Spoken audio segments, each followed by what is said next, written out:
امس صباح وسحبناها، لكن طلعت للشركه، واي شركه انا مستقيل منها وطالع من عندهم تقريبا لي 5 أو 6 شهور، دخلوها في حسابي بالغلط معي، والان من باب الامانه راح ارجع لهم اياها كلها. حاولت فيهم انهم يعطوني مكافاه، لكن للاسف رفضوا وقالوا لا امير لنا غلطه موظف، لكن الله يرزقنا ان شاء الله ويغنينا بحلاله عن حرامه.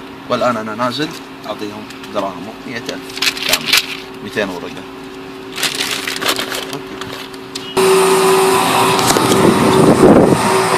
السلام عليكم ورحمة الله وبركاته. كيف حالك؟ طيب يا هلا والله، حياك الله. السلام ابو شنب، كيف حالك؟ طيب امير كيف حالك؟ كيف طيب ان شاء الله. انا اسوي فيديو كل نفر ترى ما بيرجع فلوس. انا رجع هذه وهذا مديرنا اللي غلطان هنا بالنت. لا انت 100 ان شاء الله مليون ريال ما في شيء ان شاء الله.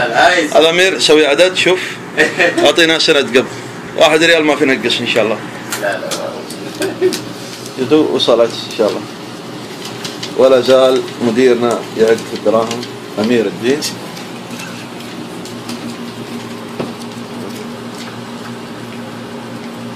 مضبوط 5 6 مرة عدنا. خلص الحزمة الأولى، الآن يبدأ في الشوط الثاني. لا اله الا الله. لا إله إلا الله.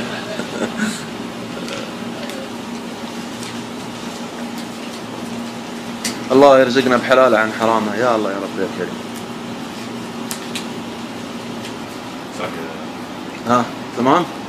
كامل؟ الحمد لله. وهذا مديرنا بخيل نقول له من جوبي انا حتى من جوبي انا حتى. والله يا امير انت يعطي جزاك الله خير، يعطي انا ما يبغى الا حلال، حرام انا ما يبغى. هنا خلاص من 1000 كم يعطي؟ 1000. شفتوا؟ من جوبي من جيبه يقول 1000 ريال. ها؟ ايه شفتوا؟ 1000 ريال حلال افضل من 100,000 ريال حرام. 1000 ريال تتنعم فيها ان شاء الله وتاخذ اجر فيها، ولا 100,000 ريال تتطوق فيها ان شاء الله. خليها على نجيب من جوبي. وهذه وصلت المكافأة 500 لي و500 لدحيم. شكرا يا امير. هذا حلال الحين هذا حلال الحمد لله. شكرا يا امير. اعطينا سنة قبض بس.